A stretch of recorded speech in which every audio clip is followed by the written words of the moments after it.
Wer hat Blutgruppe AB?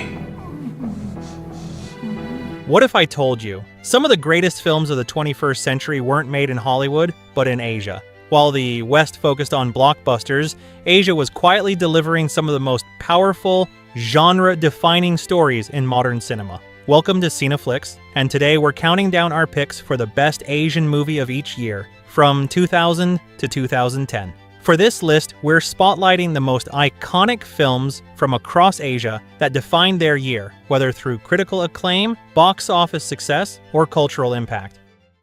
2000, Crouching Tiger, Hidden Dragon. Although it's tempting to single out the Best Picture winning Gladiator or the exceptionally written Almost Famous, Crouching Tiger, Hidden Dragon changed the way moviegoers in Western countries looked at the wuxia genre, and in due course, cinema itself. We'd seen martial arts movies before, but director Ang Lee made us believe that a person could defy gravity. That's because the actors primarily performed their own stunts with minimal CGI. A key example? The iconic treetop duel, a breathtaking sequence that only used computers to remove safety wires, not to add effects. The visuals are stunning, but they never overshadow the epic story, which flawlessly blends adventure, romance, and Chinese cultural traditions. For audiences who had only been exposed to English language films, this movie opened their eyes to the beauty and depth of Chinese cinema, and international cinema as a whole. 2001, Spirited Away. Get out of here, now! What? Leave before it gets dark. You've got to get across the river. Go! I'll distract them. Between Shrek and Spirited Away, 2001 was a landmark year for animation. While we considered both of those films, as well as the Best Picture winning A Beautiful Mind, we're still finding new reasons to admire Spirited Away over 2 decades later. To this day, we're not sure how to fully describe this thought-provoking masterpiece. Is it a coming-of-age story, a fantasy adventure, a surrealist fairy tale, or maybe all of the above? We think director Hayao Miyazaki put it best when he said it's a story about a girl growing up in a world that's both strange and magical. The film blurs the line between reality and myth with Japanese folklore, shape-shifting creatures, and unforgettable visuals. It became the first anime film to win the Academy Award for Best Animated Feature, and remains Studio Ghibli's most iconic achievement. For many Western viewers, Spirited Away wasn't just a movie, it was an awakening to the power of Japanese animation. Don't be afraid. I'm Master Haku. No! I just want to help you. No! 2002, Infernal Affairs.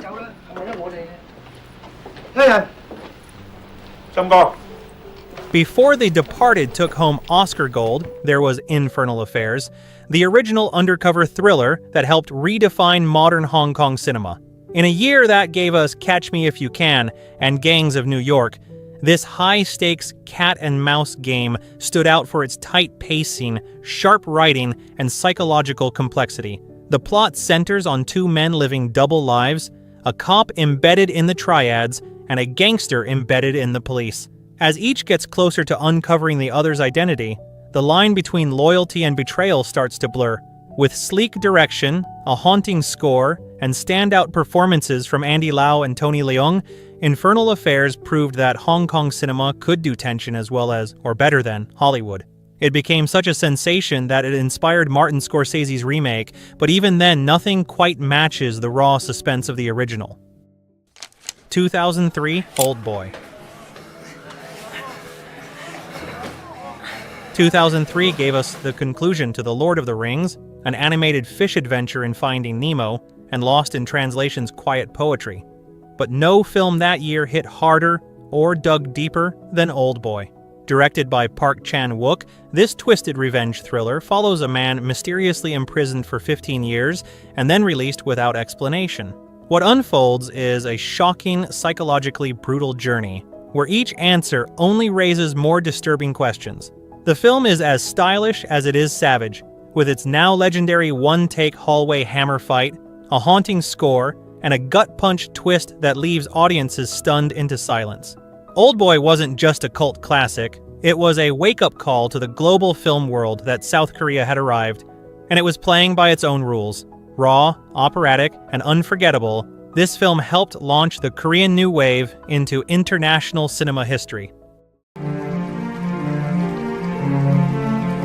에이, 별로 재미없다.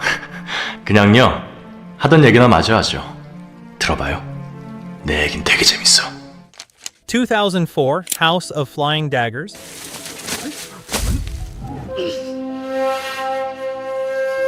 2004 was stacked with unforgettable films, from Million Dollar Baby to Eternal Sunshine of the Spotless Mind. But when it comes to pure visual poetry, House of Flying Daggers soared above the rest. Directed by Zhang Yimou, this romantic wuxia epic is as much a love story as it is a martial arts film. Set during the Tang Dynasty, it follows a blind dancer, a conflicted soldier, and a rebellion wrapped in secrets, all told through some of the most breathtaking action choreography ever filmed. From the swirling bamboo forest fight to the snow-covered final duel, every scene looks like a living painting. And yet, beneath the beauty is a tale of loyalty, deception, and impossible love. House of Flying Daggers didn't just continue the momentum built by Crouching Tiger, it carved its own path, showing that wuxia could be both elegant and emotionally devastating. Simply put, it's one of the most gorgeous films of its era, and a triumph of Chinese cinema.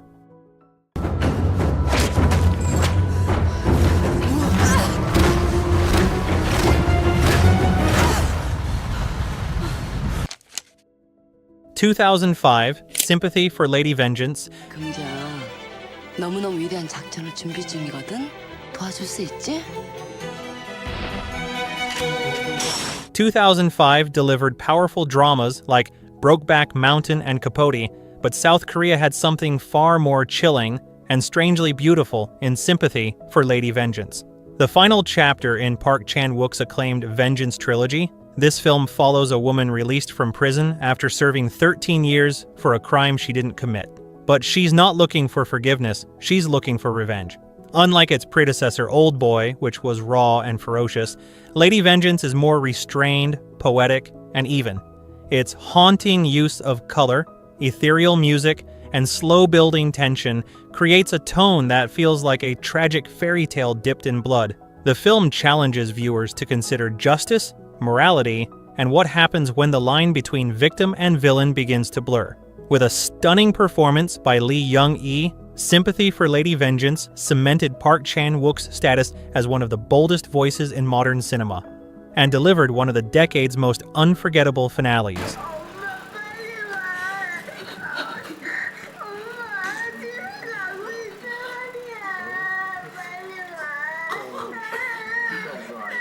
(2006) The Host.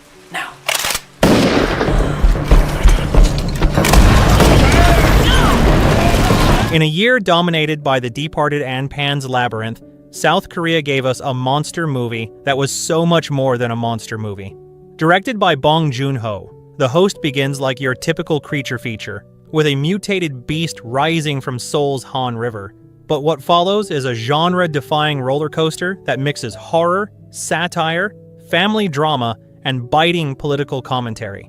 At the heart of the story is a deeply dysfunctional but fiercely loyal family scrambling to rescue their youngest member from the creature's grasp. Bong masterfully blends laugh-out-loud moments with genuine terror and heartbreak, all while criticizing everything from government incompetence to environmental neglect. The Host became South Korea's highest-grossing film at the time, and proved that smart, socially conscious cinema could still be thrilling and globally accessible. With this film, Bong Joon-ho didn't just break the rules, he rewrote them.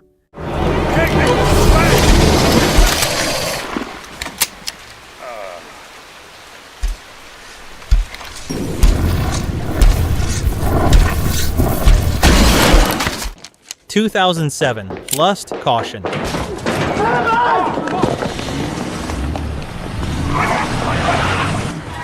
In a year that gave us There Will Be Blood, No Country for Old Men, and The Diving Bell and the Butterfly, Lust, Caution quietly emerged as one of the most daring and emotionally complex films of the year.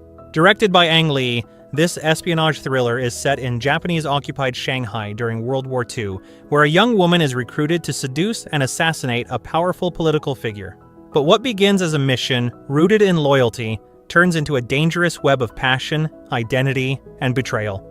With its hypnotic pacing, meticulous period detail, and bold, unflinching intimacy, Lust, Caution walks a razor-thin line between erotic thriller and psychological drama. The performances from Tang Wei and Tony Leung are absolutely fearless, capturing two people who are simultaneously destroying and saving each other. Controversial upon release, the film went on to win the Golden Lion at Venice and cemented Ang Lee's status as a filmmaker unafraid to explore the murkiest corners of the human heart.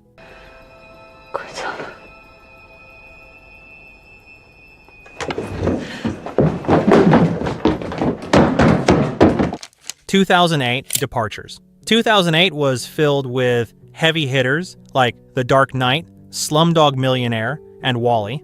But Departures quietly moved audiences with a deeply human story about death, dignity, and the value of saying goodbye. Directed by Yojiro Takita, this Japanese drama follows a cellist who loses his job and unexpectedly finds work as a nokanshi, a traditional mortician who prepares bodies for cremation. At first ashamed, he gradually finds meaning, compassion, and peace in a profession most would avoid.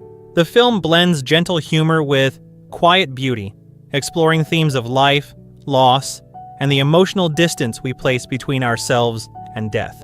With a moving performance by Masahiro Motoki and a hauntingly elegant score, Departures resonates long after the credits roll.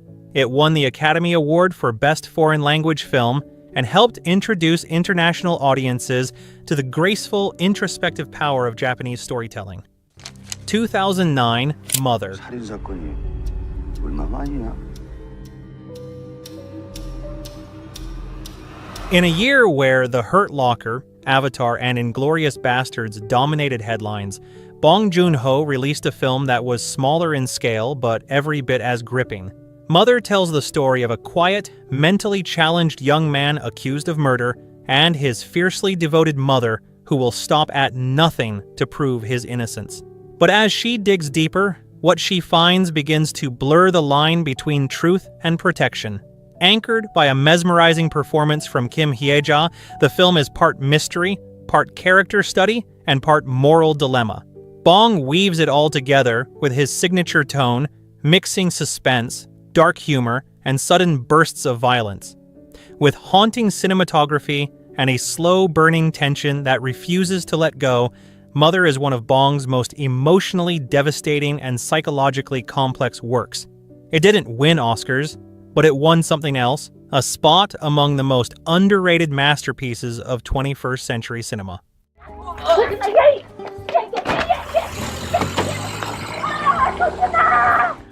2010, Uncle Boonmi, who can recall his past lives,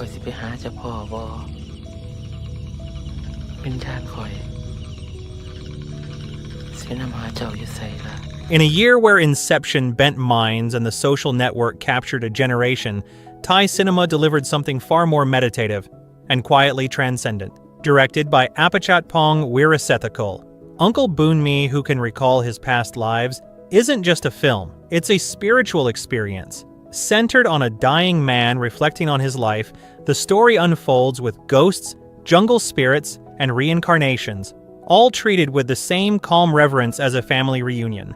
The film moves slowly and deliberately, inviting the viewer into a dreamlike rhythm that blurs the boundaries between the living and the dead, reality and myth.